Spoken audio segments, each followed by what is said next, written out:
Sir, ഈ deep സ്റ്റേറ്റിൻ്റെ പണം പ്രശാന്ത് ഭൂഷണിലേക്കും എത്തിയിരുന്നു എന്നതിൻ്റെ സംബന്ധിച്ചുള്ള ചില രേഖകൾ വിക്കിലീക്സിൽ വന്നിട്ടുണ്ട്. അപ്പോൾ ഈ വിക്കിലീക്സിൽ വന്ന ഈ സാധനം പുറത്തു വരുമ്പോൾ വലിയ നിഗൂഢതകളല്ലേ അവർ സംശയിക്കേണ്ടത്?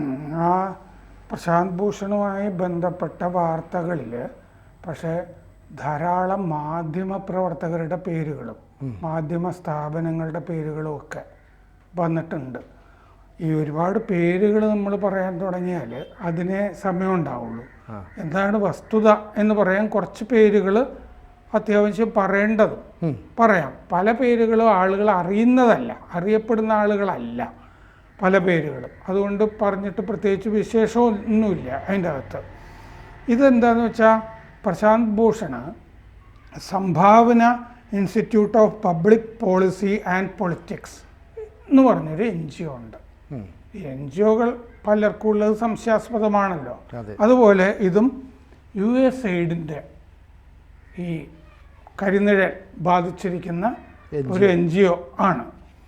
ഇതിൻ്റെ പ്രധാനപ്പെട്ട പ്രശ്നം എന്താണെന്ന് വെച്ച് കഴിഞ്ഞാൽ 4129 കോടി രൂപ ഇൻ്റർ ന്യൂസ് എന്ന് പറഞ്ഞൊരു സ്ഥാപനത്തിന് NGOയ്ക്ക് വേറൊരു NGOയ്ക്ക് USAID കൊടുക്കുന്നുണ്ട്. ഇൻ്റർ ന്യൂസ് ഒരു ആഗോള മാധ്യമ സ്ഥാപനമാണ്. ഇൻ്റർ ന്യൂസ് സംശയാസ്പദ സ്ഥാപനമാണ്.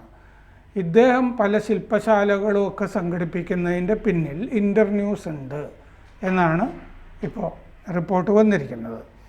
അപ്പോൾ 2004 ഈ കുമുദ് ഭൂഷൺ എഡ്യൂക്കേഷൻ സൊസൈറ്റി എന്ന് പറഞ്ഞൊരെണ്ണം സ്ഥാപിച്ചിരുന്നു.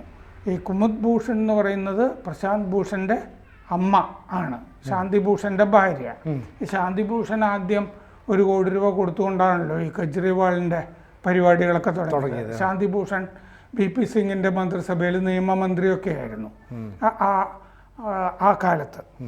അപ്പോൾ ഈ നാട്ടിൽ നടക്കുന്ന അനീതിക്കെതിരെ പ്രവർത്തിക്കും എന്നൊക്കെ പറഞ്ഞിട്ട് ഈ മാധ്യമരംഗത്ത് ഈ ഇടതുപക്ഷക്കാരുണ്ടല്ലോ അവരെയൊക്കെ കൂട്ടിച്ചേർത്ത് നടക്കുന്ന പ്രസ്ഥാനമാണ് ഈ പ്രശാന്ത് ഭൂഷൻ്റേത്. 2010 പ്രശാന്ത് ഭൂഷൺ ഹിമാചൽ പ്രദേശിലെ കാൻഗ്ര പാലംപൂരിൽ കൻഭാരി എന്ന് പറഞ്ഞ ഗ്രാമത്തിൽ കുറേ സ്ഥലം മേടിച്ചു. അപ്പോൾ അങ്ങനെ സ്ഥലം മേടിച്ചിട്ട് അവിടെ ഉഡാൻ ലേണിംഗ് സെൻറ്റർ എന്ന് പറഞ്ഞിട്ടൊരു സ്ഥാപനവും തുടങ്ങി. ആ സ്ഥാപനവുമായി ബന്ധപ്പെട്ട് നിൽക്കുന്ന പ്രധാനികളാണ് യോഗേന്ദ്ര യാദവ്. മറ്റേ ഒരു ഘട്ടത്തിൽ യോഗേന്ദ്ര യാദവിനെയും പ്രശാന്ത് ഭൂഷണെയും അടിച്ചിറക്കിയ ആളാണ് കെജ്രിവാൾ. കെജ്രിവാളിൻ്റെ കൂടെ ആദ്യഘട്ടത്തിൽ ഉണ്ടായിരുന്നതാണ്. പിന്നെ ഇതിൻ്റെ കൂടെ ഉള്ള ആളാണ് ഹർഷ് മന്ദർ. ഹർഷ് മന്ദർ എന്ന് പറയുന്നത് സോണിയാഗാന്ധിയുടെ ഓഫീസിലുള്ള മുമ്പ് IAS ഉണ്ടായിരുന്ന ആളാണ് ഹർഷ് മന്ദർ. ധ്രുവ് റാട്ടിക്ക് എല്ലാ സാധനങ്ങളൊക്കെ എഴുതി കൊടുക്കുന്ന ആളാണ്. ധ്രുവ് റാട്ടി ഈ ഹർഷ് മന്ദറിന് ഒരു NGO ഉണ്ട്, കാർവാനി മൊഹബത്ത്, സ്നേഹത്തിൻ്റെ കാർവാനി മൊഹബത്ത്.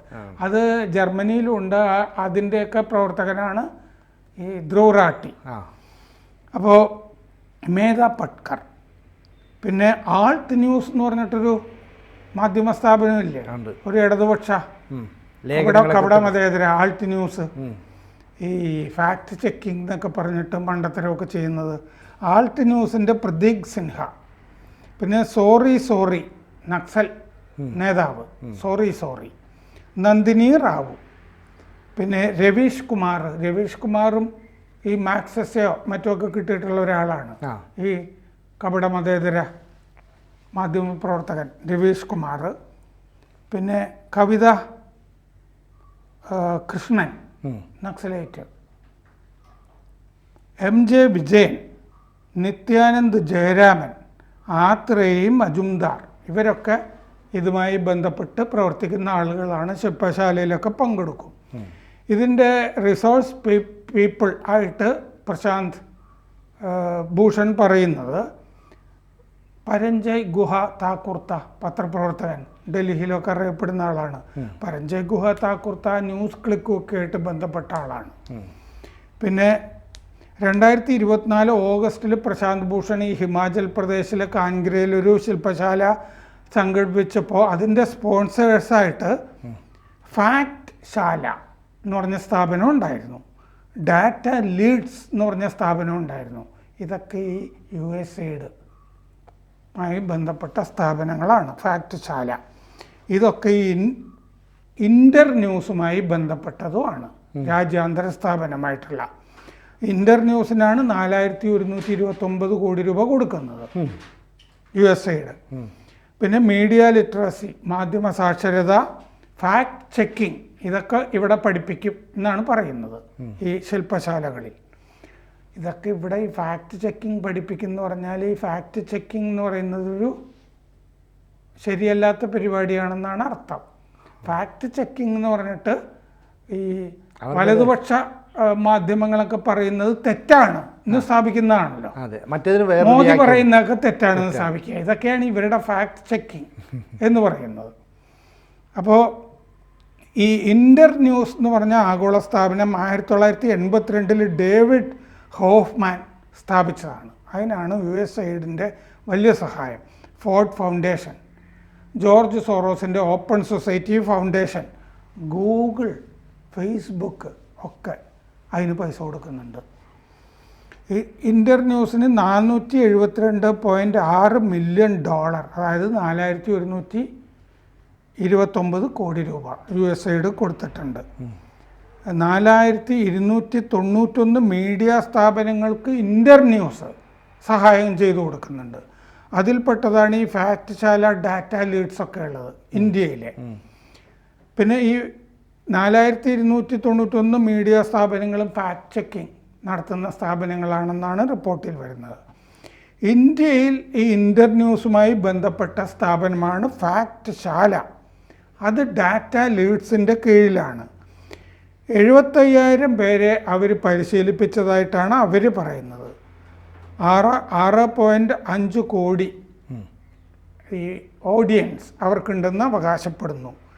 ഇത് നടത്തുന്നത്, ഇതിൻ്റെ ഫൗണ്ടർ, സ്ഥാപകൻ സയ്യദ് നസാക്കാത്ത് എന്ന് പറഞ്ഞൊരാളാണ്. ഇയാൾ മുമ്പ് ദ വീക്കിൽ ജോലി ചെയ്തിരുന്ന ആളാണ് ഈ സയ്യദ് നസാക്കാത്ത്. അപ്പോൾ ഇയാൾ പല ആളുകളെയും അംബാസഡർ, സ്ഥാനപതി, പ്രതിനിധി എന്നൊക്കെയുള്ള മട്ടിൽ വെക്കുന്നുണ്ട്, പറയുന്നുണ്ട്. അതിലൊരാളാണ് ശേഖർ ഗുപ്ത. മുമ്പ് ഇന്ത്യൻ എക്സ്പ്രസ്സിലുണ്ടായിരുന്നു, ഇപ്പോൾ ദ പ്രിൻറ്റിൻ്റെ എഡിറ്ററാണ് ശേഖർ ഗുപ്ത. പിന്നെ ക്വിൻറ്റിൻ്റെ ഋതു കപൂർ. ക്വിൻ്റൊക്കെ ഈ ചൈനയൊക്കെ ആയിട്ട് ബന്ധപ്പെട്ട മാധ്യമ സ്ഥാപനമാണ്. പിന്നെ ഫേ ഡിസൂസ ബീട്രൂട്ട് ന്യൂസിൻ്റെ എഡിറ്ററാണ്. പിന്നെ ഇതിനൊക്കെ പോയിൻ്റർ ഇൻസ്റ്റിറ്റ്യൂട്ടുമായിട്ട് ബന്ധമുണ്ട് എന്നും വരുന്നുണ്ട്. ഇൻ്റർ ന്യൂസിൻ്റെ CEO ജിയാൻ ബൊർഗോൾഡ് എന്ന് പറഞ്ഞ സ്ത്രീയാണ്. അവർ ശമ്പളമായിട്ട് എടുക്കുന്നത് $451,000 സാധാരണഗതിയിൽ NGOകളിൽ ആരും ഇത്രയും ശമ്പളം തന്നെത്താനെ എഴുതിയെടുക്കാറില്ല എന്ന് റിപ്പോർട്ട് വരുന്നുണ്ട്. $4,00,000. അതിൽ മീര ശെൽവ ആണ് ഇൻ്റർ ന്യൂസിൻ്റെ യൂറോപ്പിലെ CEO. അപ്പോൾ ഈ നമ്മളീ പറഞ്ഞ ഈ സയ്യദ് നസാക്കാത്തിൻ്റെ ഈ ഫാക്ട് ശാല, ഇൻ്റർ ന്യൂസ് ഇതുമൊക്കെ ബന്ധപ്പെട്ട് ഇന്ത്യയിൽ 900 മാധ്യമപ്രവർത്തകരുണ്ട്, ഇഷ്ടം പോലെ. അവരുടെ പട്ടികയൊക്കെ നമുക്ക് കൊടുക്കാൻ കഴിയുന്നതാണ്. പലരെയും നാട്ടുകാർ അറിയുന്നതും അല്ല. പക്ഷേ ഇങ്ങനെ ശമ്പളമൊക്കെ കൊടുത്ത് ശില്പശാലകളിലൊക്കെ വിളിച്ചിട്ട് ഈ പറയുന്ന ഈ കപട മതേതര പക്ഷം അത് നിലനിർത്തുന്നുണ്ട്. കപട മതേതര പക്ഷത്തിന് നിലനിർത്തുന്നത് ജോർജ് സോറോസ് ഇല്ലേ, സെക്കുലറിസ്റ്റുകളെയൊക്കെ ജനാധിപത്യം സംരക്ഷിക്കുക എന്നുള്ള മട്ടിൽ ജോർജ് സോറോസും ഡീപ് സ്റ്റേറ്റും ഒക്കെയാണ് നിലനിർത്തുന്നത്. അതിൻ്റെ ഒരു ഈ സംഘടനയാണ് ഈ USAID എന്ന് പറയുന്ന, രാജ്യാന്തര വികസനത്തിന് വേണ്ടി നിലകൊള്ളുന്നു എന്നാണ് പറച്ചിൽ. പക്ഷെ അട്ടിമറി ആണ് ഈ ലോകമാകെ നടത്തിക്കൊണ്ടിരിക്കുന്നത്. അതിൻ്റെ ഒരു ഏജൻ്റാണ് പ്രശാന്ത് ഭൂഷൺ എന്നാണ് ഇപ്പോൾ റിപ്പോർട്ട്. കൂടുതൽ വാർത്തകളും വിശേഷങ്ങളും നിങ്ങളിലേക്ക് എത്താൻ ABC മലയാളം സബ്സ്ക്രൈബ് ചെയ്യുക, ബെൽ ബട്ടണും അമർത്തുക.